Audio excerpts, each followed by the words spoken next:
தேவசாய நிகழ்ச்சியை பார்த்து கொண்டிருக்கக்கூடிய அன்பு நெஞ்சங்களுக்கு, ஆன்மாக்களுக்கு, ஃப்ரெண்ட்ஸ், நண்பர்கள், ஆவிக்குரிய பிள்ளைகள் அனைவருக்கும், இந்த உலகமெங்கும் இருக்கிற அனைத்து மொழியினர், இனத்தினர், மதத்தினர் அனைவருக்கும் இந்த ஊழியினை ஆன்மாவின் வணக்கங்களும் ஆசீர்வாதங்களும். இந்த வருடம் நம் எல்லோருக்கும் ஒரு ஆசீர்வாதமான வருடமாக மாறும். ஏன்னா மாற்றத்தை உண்டு பண்ணுகிறவர், மாற்றத்தை நமக்குள்ளே நடப்பிக்கிறவர் நம்மளை படைத்த தெய்வம் மட்டுமே. கைதிக்கு நிச்சயம் அவரை நான் வரவேற்கிறேன். ஆகவே தேவன் மனிதனை தன் சாயலாக படைத்தார், தன்னுடைய பாவனையின்படி படைத்தார், தோற்றத்தின்படி படைத்தார். தான் எப்படி ஆற்றல் உள்ளவராக, சக்தி உள்ளவராக இருக்கிறாரோ அதே போல நாமும் இருக்க வேண்டும் என்று சொல்லி படைத்தார்.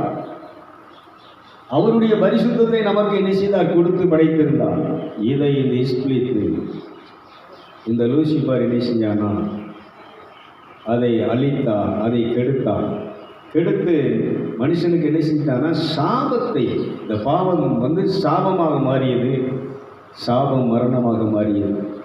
அதனால் இன்னைக்கு நம்ம பாவத்தையும் சாபத்தையும், நம்முடைய செத்துப்போன ஆவியின் மரணத்தையும் இந்த தேவசாய நிகழ்ச்சியின் மூலமாக தேவன் நினைக்கிறார்னா ஒவ்வொரு நாளும் உயிர்ப்பித்து சாபத்தை நீக்கி அந்த பரலோகத்தின் ஆசீர்வாதத்தினால், அமைதியினால், சந்தோஷத்தினால் ஒவ்வொருவரையும், ஒவ்வொரு குடும்பத்தையும், ஒவ்வொரு இனத்தவர்களையும், மதத்தவர்களையும் நிரப்ப வல்லவராக இருக்கிறார். கைது செய்வோம், நல்லா கரங்கள் கட்டி. அதனால் என் அன்புக்குரியவர்களை, ஒரு விஷயத்தை நீங்கள் என்ன செய்யணும் புரிந்து கொள்ள வேண்டும். இந்த வருடத்தில் நம்ம பண்ண வேண்டியது, நம்ம ஆராதனையே என்ன செய்யணும், மேக்சிமம் ஜெப அனுபவங்கள், ஜெப ஆராதனைகள் தான் நிச்சயம்னா நடக்கும். ஏன் அப்படின்னு சொன்னால் ஜெபமே ஜெயம். அதனால் கடவுளுடைய பாதத்திலே காத்திருந்து ஒவ்வொருத்தரும் இந்த இருதயத்திலிருந்து என்ன செய்யணும், அவர் ஒரு பேச வேண்டும், உறவாட வேண்டும். கூப்பிடுங்க, ஆண்டவரே இயேசுவே என்று சொல்லி நீங்கள் கூப்பிட்டு அவரை அழைக்கும் போது, அதனால் இயேசு கிறிஸ்துவோடு உள்ள தொடர்பு, இயேசு கிறிஸ்துவோடு ஒரு மனிதன் இணைந்து வாழும்போது அவன் ஜீவனை உடையவனாக இருக்கிறான் என்று சொல்லி 1 யோவான் எழுதின நிருபம், முதல் 1 யோவான் 5வது அதிகாரம், நீங்கள் 9லிருந்து பார்த்தீங்க அப்படின்னு சொன்னால், நாம் மனுஷனுடைய சாட்சியை ஏற்றுக்கொண்டால் அதை பார்க்கிலும் தேவன் கொடுக்கிற சாட்சி, விட்னஸ், வாக்குறுதி ரொம்ப மிகவும் அதிகமாக இருக்கிறது. நல்லா கவனிச்சுக்கோங்க. இயேசுவை குறித்து பிதாவாகிய தேவன் தன்னுடைய குமாரனாகிய இயேசு கிறிஸ்துவை குறித்து கொடுத்த சாட்சி இதுவே. தேவனுடைய குமாரனிடத்திலே, இயேசுவினிடத்திலே விசுவாசமாக இருக்கிறவன், அவர் என் பாவங்களிலிருந்து என்னை மீட்டு ரட்சித்து, என்னை புனிதனாக்கி, பரிசுத்தனாக்கி, என்னை நீதிமானாக்கி, கடவுளுடைய மகனாக்கி, இன்னைக்கு கடவுளுடைய சாயலை, தன்மையை, பாவனை மீட்டு தந்திருக்கிறார் என்று சொல்லி தேவனுடைய குமாரன் மேல் ஒரு மனிதன் விசுவாசம் வைத்து அதை அறிக்கை பண்ணும்போது, அவரோடு உறவாடும் போது, இப்படிப்பட்ட ஒரு வாழ்க்கையை, இப்படிப்பட்ட ஒரு தன்மையை எனக்கு சிலுவையினாலே, அந்த நீ சிந்திய இரத்தத்தினாலே, பலியினாலே எனக்கு மீட்டு தந்திருக்கிறீர் அப்பா என்று சொல்லி அவர் மேல் நம்பிக்கை வைக்கிறவன், விசுவாசம் வைக்கிறவன் அந்த சாட்சியை தனக்குள்ளே கொண்டிருக்கிறான்.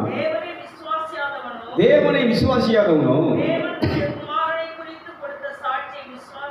தேவன் தன்னுடைய குமாரனை குறித்து கொடுத்த சாட்சியை அவன் விசுவாசியாமல் இருக்கிறான், அவரை பொய்யாக்குகிறான்.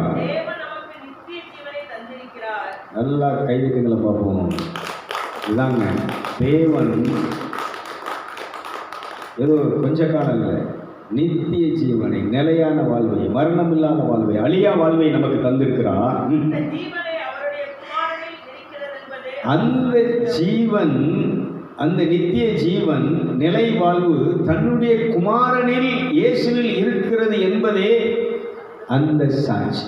இது யார் கொடுக்குறான்னா, நம்மை படைத்த, இந்த உலகத்தை படைத்த, தேவ தூதர்களை படைத்த, சர்வத்தை உண்டாக்கிய தெய்வம் என்ன செய்கிறாருன்னா சாட்சி கொடுக்குறாரு. என்ன சாட்சி கொடுக்குறாருன்னா, இந்த நிலையான வாழ்வு, நித்திய ஜீவன் யாருக்குள்ள இருக்குன்னா இயேசு கிறிஸ்துவுக்குள்ள இருக்கார்.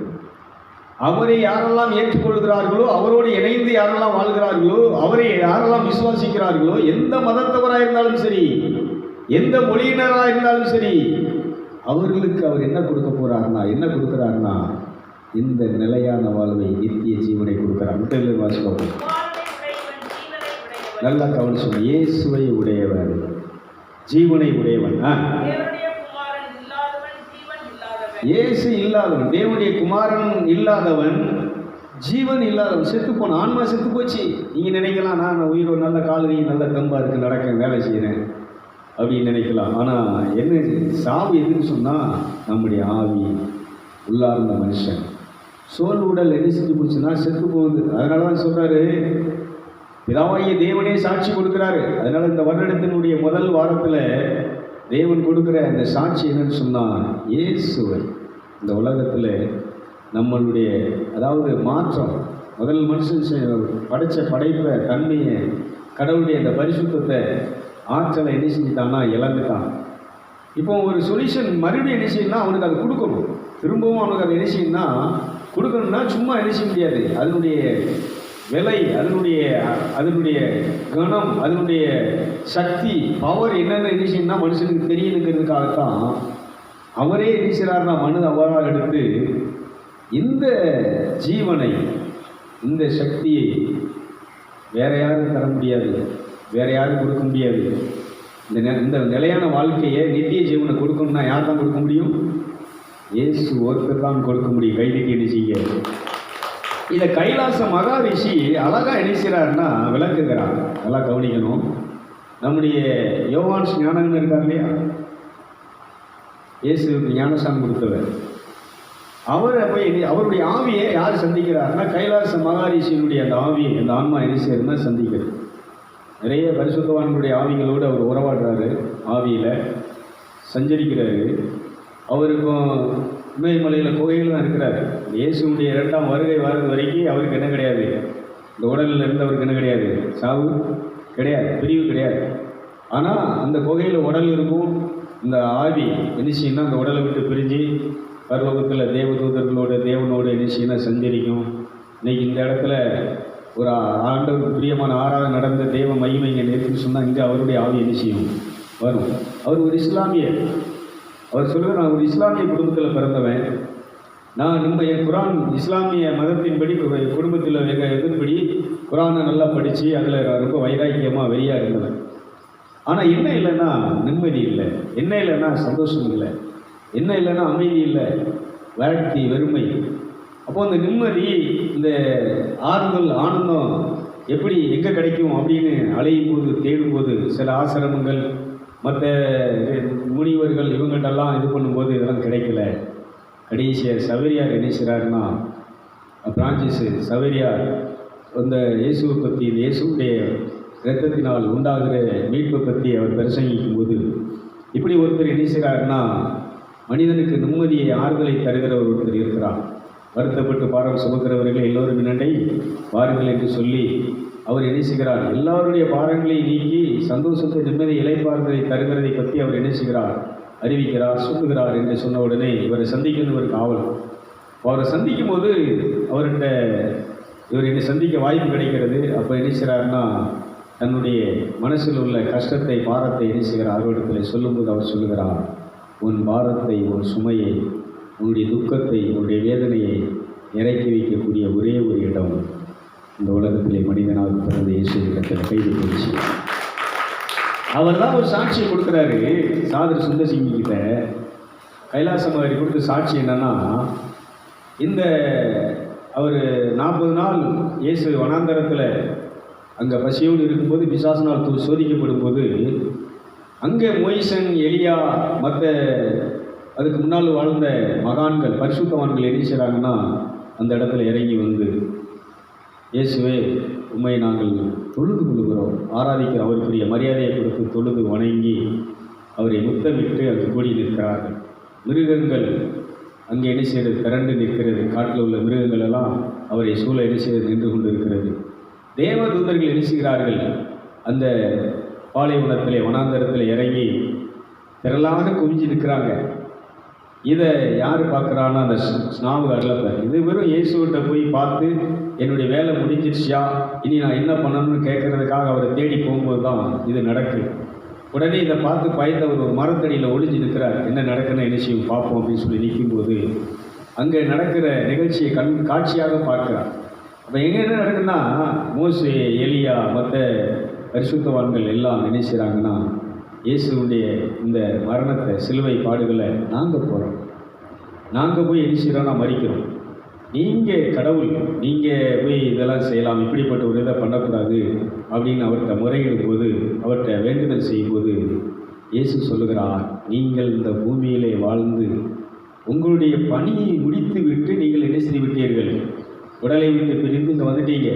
அதனால் இனி இந்த பூமிக்கு உங்களுக்கு வர்றதுக்கு என்ன கிடையாது, வந்து நீங்கள் இந்த மாதிரி பணி செய்கிறதுக்கு என்ன கிடையாது. அப்படியே நீங்கள் போய் மறித்து ரத்தம் சிந்தினாலும் உங்கள் இரத்தத்துக்கு இந்த மனுக்குலத்தினுடைய பாவத்தை போக்குவதற்கு, நீக்குவதற்கு, சாபத்தை நீக்குவதற்கு, செத்துப்போன ஆவியை உயிர்ப்பிக்கிறதுக்கு உங்கள் இரத்தத்துக்கு சக்தி கிடையாது. இது நல்லா நீங்கள் புரிஞ்சுக்கணும். அதனால் இதுக்கு முன்னாடி வாழ்ந்த மோசே, எலியா, மற்ற தீர்க்கதரிசிகள், நம்முடைய புனிதர்கள், அந்தோனியா, சவேரியா, மற்ற பரிசுத்தவான்கள் திரும்ப இன்னும் முந்திங்க என்ன செய்ய முடியாது சொல்லுங்கள். எந்த வேலையும் செய்ய முடியாது, எதையும் என்ன செய்ய முடியாது, எதையும் மீட்கவோ எதையும் விடுவிக்கவோ முடியாது. அப்படி அவங்களால முடியும். இந்த பூமியில் இருக்கும்போது முடிந்தது. அவங்க கடவுளுடைய வேலையை செய்யும்போது, இயேசுவின் நாமத்தை பயன்படுத்தும் போது, இயேசுவின் இரத்தத்தை பயன்படுத்தி இந்த பூமியில் இருக்கும்போது அதை செய்தார்கள். அது நடந்தது. இப்போ இந்த பூமியை விட்டு என்ன செய்து விட்டார்கள், அவர்கள் பரலோகத்துக்கு போய்விட்டார்கள். ஒரு கைதிக்கு அவர்கள் என்ன செய்யலாம். அப்போ தேவதூதர்கள் வந்து கேட்குறாங்க, ஐயா, நாங்கள் உங்கள் பணிவிடை ஆவிகள், உங்களுக்கு பணிவிடை செய்வதற்காகவே நாங்கள் படைக்கப்பட்டவர்கள், எங்களுக்கு இந்த வேலையை கொடுங்க, நாங்கள் போய் செய்கிறோம்னு சொல்லும்போது, அப்போ இயேசு தேவதூதர்கள் சிரித்து கொண்டு சொல்கிறார், நீங்கள் போய் மரித்தாலும் உங்களுடைய மரணத்திற்கு நீங்கள் சிந்துற இரத்தத்துக்கு என்ன கிடையாது, பாவம் மன்னிப்பு, மணிக்குலத்தை மீட்கிறதுக்கு என்ன கிடையாது, மீட்பு கிடையாது. அதனால் பிதாவாகிய தேவன் இந்த மனுக்குலத்தின் மீது, மனிதனின் மீது வைத்த அன்பு என்ன என்பதை வெளிப்படுத்துவதற்காக அவர் என்னக்கிட்ட இந்த வேலையை கொடுத்திருக்கிறாகவே நான் போய் பாடுபட்டு இரத்தம் சிந்தி மரித்தால் மட்டும்தான் இந்த மனுக்குலத்திற்கு, மனிதனுக்கு மீட்பு உண்டு, ஜீவன் உண்டு, நித்திய வாழ்க்கை, நிலையான வாழ்க்கை உண்டு என்பதை இங்கே அவர் இணைக்கிறார். அந்த கைலாச மகாரிஷி இந்த புஸ்தகத்தில் அவர் இணைக்கிறார்னா எழுது சான் சுந்தர் சிங் எழுதுகிறார். இப்படி கைலாச மகாரிஷி அவர் குகையில் சந்தித்த பொழுது இப்படி இந்த ஆவிக்குரிய வாழ்க்கையில் இந்த ஆவி, ஒரு மனிதனுடைய ஆவி உயிர்ப்பிக்கப்பட்டு மீட்கப்பட்டு அவன் சாபத்திலிருந்து, பாவத்திலிருந்து விடுவிக்கப்படுவதற்கு இவருடைய இரத்தம் மாத்திரம்தான் என்பதை அன்னைக்கு இயேசுவானவர் எலியா, மோசே போன்ற பரிசுத்தவான்கள் இடத்துல பேசுவோம். அப்புறம் ஆபிரகாம் வர்றார், ஆபிரகாம் சந்திக்கிறார். ஆபிரகாம் இயேசுட்டு கேட்குறாரு, நான் தானே பாவம் பண்ணேன், நான் தானே அவருடைய வார்த்தையை மீறினேன், நான் போய் மறிக்கிறேன், எனக்கு இந்த வேலையை கொடுங்க அப்படின்னு சொல்லும்போது இயேசு சொல்கிறாரு, ஆதாமே நீ மறிக்கலாம், உன்னுடைய பாவத்துக்காகனா நீ மறிக்கலாம், இந்த முழு உலகத்தினுடைய பாவத்துக்காக யாரும் மறிக்க முடியாது. அப்படியே நீ மறித்தாலும் ஓம் பாவம் கூட எனக்கு நிச்சயப்படாது, அந்த பாவம் கிடையாது. ஏன்னா சாபத்தினால், அந்த பாவத்தினால் இந்த சக்தியை நீ இடிச்சிட்ட, இழந்துட்ட. இந்த சக்தி உனக்கு இருந்துச்சு, ஆனால் இப்போ அந்த சக்தியை நீ இடிச்சிட்ட, இழந்துட்ட. அதனால் இப்போ என்ன செய்ய முடியாது, உனக்கு இந்த வேலை கிடையாது. நீ எரிசி திரும்ப எங்கே போ, மேலே போன எல்லாம் மேலே போகிறாங்க. கடைசியாக இந்த யோவான் என்ன செய்கிறாருன்னா இயேசு சந்திக்கிறார். இயேசுவே, என்னுடைய வேலை முடிந்து விட்டதை நான் என்ன செய்ய வேண்டும், உன் வேலை இன்னும் முடியலை, நீ வேத சாட்சியாக, இரத்த சாட்சியாக மறிக்க வேண்டும், அது வரைக்கும் நீ இந்த பூமியில் என்ன செய்ய வேண்டும், இருக்க வேண்டும், அது சீக்கிரத்திலே நடக்கும், போ உன்னுடைய வேலையை தொடர் என்று சொல்லி என்னை அனுப்பிவிட்டார். நானும் வந்து விட்டேன். அதுக்கப்புறம்தான் என் தலை வெட்டுப்பட்டு நான் என்ன செய்தேன், வேத சாட்சியாக இந்த பூமியிலே நான் என்ன செய்தேன், இந்த உடலை விட்டு பிரிந்து இப்பொழுது என்ன செஞ்சிருக்கிறேன், தேவலோகத்தில் தேவனோடு என்ன செய்து தயாரி கொண்டிருக்கிறேன். நல்ல கைதி செய்கிறேன். அதனால் எனக்கு இந்த நிகழ்ச்சியை பார்த்து கொண்டிருக்கக்கூடிய அன்பு நெஞ்சங்களுக்கு, அருமை என்னுடைய ஃப்ரெண்ட்ஸ், எல்லா மதத்தவர்களுக்கும், ஆன்மீகவாதிகள் ஆவிக்குரிய அனைவருக்கும் நான் சொல்கிற இந்த நற்செய்தி என்னவென்றால், இது நான் உட்கார்ந்து தியானித்து இதெல்லாம் இது பண்ணி நான் தனித்து என்ன செஞ்சேன்னா, ஆண்டவருடைய சமூகத்தில் தான் சொன்னலாம், காட்டில் போய் உட்கார்ந்து தனித்திருந்து பல மணி நேரம் இறைவனோடு இயேசுவோடு உறவாடி இந்த மாதிரி அறிக்கை பண்ணு, இயேசுவே அந்த பழைய சாயல் தேவ சாயல் இழந்து போனதை நீங்கள் எனக்கு மீட்டுக்கிறேன். இயேசு சொன்னார், நான் இழந்து போனதை மீட்கவே இந்த உலகத்திற்கு வந்தேன். கைதிகளை இயேசு நல்ல கரங்களை கட்டி இயேசு சொல்லுகிறேன். எனத்தங்க நம்ம இழந்தோம், நம்முடைய பரிசுத்தத்தை இழந்தோம், தெய்வ சாயலை இழந்தோம், தேவனுடைய பாவனை இழந்தோம், அந்த தேவனோடு உறவாடக்கூடிய உறவை இழந்துட்டோம். இந்த உறவை மீண்டும் யார் தர்றான்னா, மீட்டு தர்றதுன்னா ஜீசஸ் தான். அதனால மொய்சன், எலியா, மற்ற தீர்க்கதரிசிகள் நிறைய இருக்கிறாங்க. அவங்கெல்லாம் இந்த பூமியில் இருக்கும்போது நிறைய அற்புதங்கள் அடையாளங்கள் என்ன செஞ்சாங்கன்னா, தேவனுடைய அதிகாரத்தை அந்த சாயலை அந்த பாவனை அவங்ககிட்ட இருந்ததுனால, அதிகாரம் அவங்ககிட்ட இருந்ததுனால, கோவில் அவங்ககிட்ட இருந்ததுனால இந்த பூமியில செய்தார்கள். வாஸ்தவம் தான். ஆனால் இன்னைக்கு என்ன செஞ்சாங்க, அந்தோனியாராக இருக்கட்டும், சௌரியாராக இருக்கட்டும், எல்லா புனிதர்களும் என்ன செஞ்சாங்கன்னா இந்த பூமியில் இருக்கும்போது எல்லாம் செஞ்சாங்க. ஆனால் இப்போ அவங்க எங்கே இருக்காங்க? மேலோகத்தில் இருக்கிறாங்க, தேவலோகத்தில் இருக்கிறாங்க, தேவனோடு இருக்கிறாங்க, அவரோடு. அந்த பரிசுத்த போன வாரத்தில் பார்த்த மாட்டீங்களா, அந்த திருவெளிப்பாட்டில் சொல்லப்பட்டுச்சே, மேலே இங்கே என்ன செஞ்சுட்டு இருக்கிறாங்கன்னா 7ஆம் அதிகாரத்தில் திருவெளிப்பாடு 7ல் அங்கே அந்த 11லேருந்து பார்த்தீங்கன்னு சொன்னால், அந்த உலகத்தில் திரளான மணல் எண்ண முடியாத அளவுக்கு திறந்திருக்கக்கூடிய அந்த மகா சபையில் அந்த மனித ஆன்மாக்கள், ஒளிமயமாக நிறைஞ்சிருக்கக்கூடிய ஆன்மாக்கள் இருக்கிற இடத்துல இருக்கிறார்கள். ஆனால் இன்றைக்கி அவங்க வேலை சொல்லி யார் வேலை செஞ்சுட்டு இருக்கிறாங்கன்னா, அந்த ஒளி தூதுவார் என்ன செஞ்சுட்டு இருக்கிறாங்க, வேலை செஞ்சுட்டு. இதே மாதிரி இந்து சகோதரர்களுக்கு நான் சொல்கிற ஒரு நற்செய்தி என்னவென்றால், நீங்கள் நல்லா புரிஞ்சுக்கணும். இன்றைக்கி நீங்கள் ஸ்ரீராமருக்கு கோயில் கட்டி கும்பிட்றது, முருகனுக்கு கோயில் கட்டி கும்பிட்றது, ஐயப்பனுக்கு கோயில் எல்லாம் உண்மைதான். அவங்கெல்லாம் முன்னாடி இருந்தாங்க. இந்த பூமியில் இருந்த காலத்தில் இறைவன் அவங்களுக்கு கொடுத்த பணியை, ராவணனை வதம் செய்யணும், அழிக்கணும், அவனுடைய கூட்டத்தை என்ன செய்யணும், நிர்மலமாக. ஏன்னா அந்த ராவணனுடைய கூட்டம் ரிஷிகள், முனிவர்கள், சித்தர்கள், மகான்கள், தவம் பண்ணக்கூடிய தவசிகளை என்ன செஞ்சாங்கன்னா அழிச்சிட்டு இருந்தாங்க. அவங்கள அந்த அரக்க சக்தியில் அழிக்கிறதுக்கு தேவலோகத்தில் உள்ள தேவர்களால் கூட முடியலை. உலகத்திலிருந்து யாராலையும் அவனுடைய இதை என்ன செய்ய முடியலைன்னா, அவனை எதுக்கவும் முடியலை, அழிக்கவும் முடியலை. அவனை அழிப்பதற்கு, ஏன்னா அவன் வரம் வாங்கிட்டான். அவன் இருந்து என்ன யாரும் அழிக்க முடியாத அளவுக்கு, கொல்ல முடியாத அளவுக்கு எனக்கு இந்த வரத்தை தாங்கன்னு சொல்லும்போது, இப்போ தேவர்களால், தேவலோகத்தில் எந்த சக்தி அந்த உலகத்திலிருந்து உன்னை யாரும் என்ன செய்ய முடியாது, அழிக்க முடியாதுன்னு வரத்தை கொடுத்தாரு. ஆனால் அதில் ஒரு ட்ரிக் வச்சுருந்தார். என்ன ட்ரிக்குன்னா, மனிதன் உன்னுடைய சக்தியை, உன் குலத்தை அழிப்பான், உயிரை எரிச்சிவான், எடுப்பான், அழிப்பாங்கிற அந்த இதை எரிசியில் நாங்கள் உச்சரிக்கப்படவில்லை, பயன்படுத்தப்படவில்லை. அதனால் அந்த ஸ்ரீராமரை தெய்வீக அவதாரத்தை எரிக்கிறாருன்னா, மனுஷனாக எரிக்கிறார்.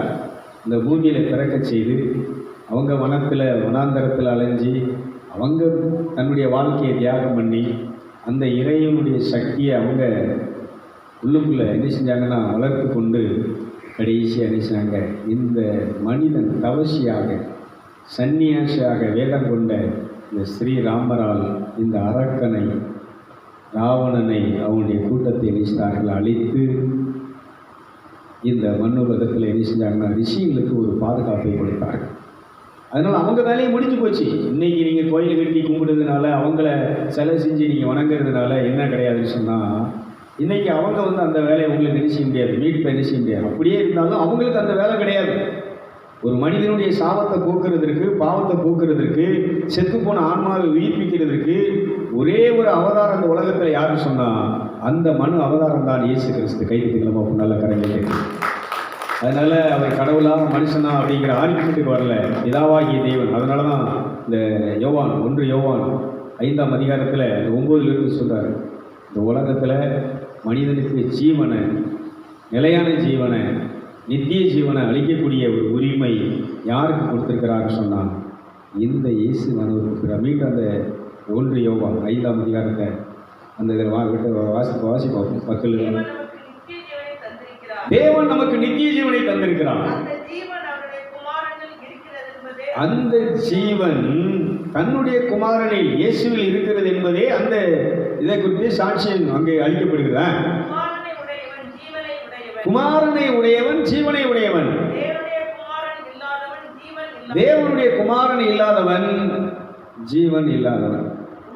நீ இதை ஏற்றுக்கொள்வதும் ஏற்றுக்கொள்ளாததும் உங்களுடைய விருப்பம். இதை எப்படி நீங்கள் தியானம் பண்ணும்போது நீங்கள் உட்கார்ந்து அந்த இயேசுவை நீங்கள் ரிசீவ் பண்ணி, இயேசுவை ப்ளீஸ் எனக்கு ஹெல்ப் பண்ணுங்கள், வேறு ஒன்றும் இல்லை. இதில் என்ன பெரிய இது இருக்குது, குறை இருக்குது? அவர் தான் இன்னைக்கு அவதார புருஷர், அவர் தான் இன்னைக்கு உயிரோடு இருக்கிறார். நான் கேட்குறேன், மற்றவங்கெல்லாம் யாரும் செத்து உயிரோடு என்ன செய்யலை, மரணம் அடைந்து ஆன்மா பிரிஞ்சு என்ன செஞ்சிட்டாங்க, மேல உலகத்தில் போய் என்ன செஞ்சிட்டாங்க, செட்டில் ஆகிட்டாங்க. அவங்களுக்கு வேலையை முடிச்சுட்டு, அவங்க தன்னுடைய பயணத்தை முடிச்சுட்டு, நான் முடிச்சிட்டேன், இனி நான் என்ன செய்கிறேன், என்னுடைய இருக்கிற இடத்துக்கு, நான் வந்த இடத்துக்கு திரும்ப வரேன்னு சொல்லி போயிட்டாங்க. ஆனால் இப்போ இந்த இடத்துக்கு, இந்த பூமிக்கு இயேசு ஒருவரால் மட்டும்தான் வந்து நமக்கு உதவி செய்யா. அந்த அதிகாரத்தை, அந்த உரிமையை, அந்த வேலையை பிதாவாகிய தேவன் யாருக்கு கொடுத்துருக்கிறார்னா இந்த இயேசுவானவர் கொடுத்துருக்கிறார். கைத்தறிகளை பார்ப்போம். இந்த வருஷத்தில் இதை நீங்கள் பயன்படுத்தி பாருங்கள். இது வரைக்கும் நீங்கள் கோயிலுக்கு போனீங்க, சாமி கும்பிட போனீங்க, திருவிழா கொண்டாடினீங்க, எல்லாம் கோயில் கட்டினீங்க, எல்லா வேலையும் பண்ணீங்க, எல்லாமே நம்ம பண்ணிட்டோம். இதை போன வாரத்தில் சொன்ன உபாகமம் 27 அதிகாரத்தில் 15 பார்த்தீங்கன்னா, என்னை தவிர வேற ஒரு தேவனை என்ன செய்ய வேண்டாம், உண்டாக்கவோ உருவாக்கவோ வேண்டாம். அப்படி உண்டாக்குனா உருவாக்குனா அது வணங்குறவன் யார், சவிக்கப்பட்டவன் சொல்கிறாரு. தன் தாய் தகப்பனை கணவனாதவன் சவிக்கப்பட்டவன் சொல்கிறாரு. இன்னும் அடுத்தவனுடைய உடைமைகளை, அடுத்தவனுடைய பொருட்களை, மனைவியை சீக்கிரவன், அதை இது போன்ற விவசாயம் பண்ணுறவன் சவிக்கப்பட்டவன் சொல்கிறாரு. ஆனால் என் வார்த்தையின்படி, இது தேவன் சொல்கிற வார்த்தை, என் வார்த்தையின்படி, என் வார்த்தையை கேட்டு அதன்படி நடக்கிறவன், இயேசுவை விசுவாசித்து நடக்கிறவன், இயேசுவை தன் சொந்தமாக்கி நடக்கிறவன், இயேசுவோடு இணைந்து வாழ்கிறவன், அவன் என்ன செய்ய மாட்டானா, நிலையான வாழ்க்கை, அழியா வாழ்க்கை, நித்திய வாழ்க்கை, நித்திய ஜீவனை உடையவனாக வாழ்வான் என்பதை நீ யார் சொல்கிறான்னா, அந்த பரலோக தகப்பன் சொல்கிறான். அதனால் நான் என் வாழ்க்கையில் இதுக்கு முன்னாடி நான் சொன்னோம்ல, இந்த மாதிரி சிறுவங்களை வச்சு, படங்களை வச்சு, ஃபோட்டோக்களை வச்சு, மாலை போட்டு, பத்தி பற்ற வச்சு, மெழுதிரி பற்ற வச்சு, இப்படியெல்லாம் தவம் பண்ணேன், ஜெபம் பண்ணேன், பிரார்த்தனை பண்ணேன், ஜெபமாலை எல்லாத்தையும் பண்ண காலங்கள் உண்டு. அதுபோக இன்னும் ஆடு வெட்டி, சாவா வெட்டி, சுருட்டு, சாராயம், பொறிகடலை, பொறி, இந்த மாதிரியெல்லாம் வச்சு தோட்டத்தில் பலியிட்டு பண்ண காரியங்களும் உண்டு. இது எல்லாமே சாபம் என்கிறதை யாருமே சொல்லவில்லை. இது எல்லாமே நமக்கு அழிவை கொண்டு வருங்கிறது யாருமே என்ன செய்யலை, சொல்லலை. கடைசியாக இந்த வேதத்தை சில விஷயங்களை பார்க்கும்போது, அவருடைய பாதத்தில் காத்திருக்கும்போது அந்த அபிஷேகம் கற்றுக் கொடுத்தது. 1 யோவான் 2:27 சொல்லுகிறது, நீங்கள் அவராலே பெற்ற அபிஷேகம் உங்களுக்கு போதிக்கிறது, கற்றுக் கொடுக்கிறது, உண்மையை தான் கற்றுக் கொடுக்குறது. அதனால் இந்த வருஷத்தில் நீங்கள் இந்த ஒரு வேலையை மட்டும் செய்ய ஆரம்பிங்க. இந்த ஒரு வழிபாடை மட்டும் நீங்கள் தனித்திருந்து வீட்டில் உட்காந்து, காட்டில் உட்காந்து, நீங்கள் வேலை செய்கிற இடத்துல உட்காந்து, எனக்கு நிலையான ஜீவனை, இழந்து போன ஜீவனை, இழந்து போன பரிசுத்தத்தை, இழந்து போன தெய்வீக சாயலை, தன்மையை தெய்வமே நீர் எனக்கு திரும்ப தாரும் என்று சொல்லி கேட்கும்போது அதை அந்த பரலோக தகப்பன் உங்களுக்கு தருகிறார். இயேசு பேரால் கேட்கும்போது அதை அவர் நினைச்சுகிறார், உங்களுக்கு நினைச்சுகிறார். நல்ல கைதிக்கு அவர் நினைச்சுகிறார். இதை கேட்டு பாருங்கள். இதுக்கப்புறம் இது நடக்கலை அப்படின்னு சொன்னால் ஏன்னு கேளுங்க. இதுக்கு பேர் என்னன்னு சொன்னால் மனம் திரும்புதல். ஊதாரி மீண்ட மனம் திரும்பி வந்த அடுத்த ஜனமே, அடுத்த செகண்டே அந்த தகப்பன் நினைக்கிறார்னா, அவன் அழுக்கு வஸ்திரத்தை உடுத்திட்டு புதிய வஸ்திரத்தை அவனுக்கு தரிப்பித்து, அதிகாரம் என்ற மோதிரத்தை அவனுக்கு போட்டு, பாதரட்சியை கொடுத்து அவனுக்கு நினைக்கிறார்னா, கொழுத்த கங்கை அடித்து விரிந்து கொண்டாடின அதே தேவன் இன்னைக்கும் மாறாதவன். நான் இப்போ சொல்கிற இந்த செய்தி என்னென்னா, மனம் திருப்புதல். படைப்பை வணங்குவதை விட்டுவிட்டு, படைப்பை நான் பேரைகளை சொல்லி அதை வழிபடுகிறதை விட்டுவிட்டு, படைத்தவரை, சிருஷ்டிகரை நீங்கள் பண்ண ஆரம்பிக்கும்போது, அவர் பேரை உச்சரிக்க ஆரம்பிக்கும்போது, இதுவரைக்கும் என் நாமத்தை என்ன செய்யவில்லை, அறிக்கை பண்ணலை. இப்போ நீ என்ன செய்கிற, என் நாமத்தை அறிக்கை பண்ணுகிறான். இதை கூட நம்ம அடுத்ததில் பார்ப்போம். அதனால் இயேசுவின் நாமம் வல்லமையுள்ள நாமம், அவருடைய நாமம் அதிசயமும். நமக்கு ஒரு பாலகன் கொடுக்கப்பட்டார், நமக்கு ஒரு இரட்சகர் பூமியிலே பிறந்தார், அவருடைய பேர் அதிசயமானது. அதனால் இயேசுடைய பேரை நீங்கள் சொல்ல சொல்ல சொல்ல அதிசயங்களும் அற்புதங்களும் நடந்து கொண்டே இருக்கும். புதுமைகள் நடந்து கொண்டே இருக்கும் என்று சொல்லி வாழ்த்தி ஆசீர்வதித்து இந்த நிகழ்ச்சியை நிறைவு செய்கிறேன். Praise the Lord.